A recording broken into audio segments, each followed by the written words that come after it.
Jaz bi rada povedala to.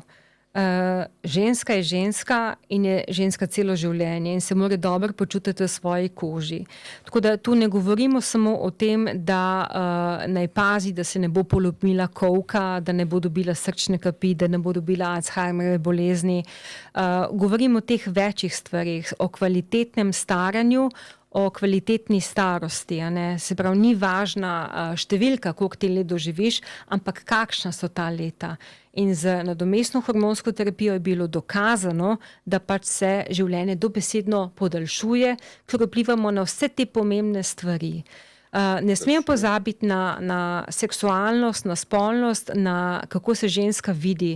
In to obdobje je res lahko zelo lepo, to večkrat rečem in poudarjam, in nikakor se ne sme sprijazniti s tem, tako pač je, ker mi smo drugačni, kot so bili naši starši, Bog ne daj, kot naše babice. To je bil pač del.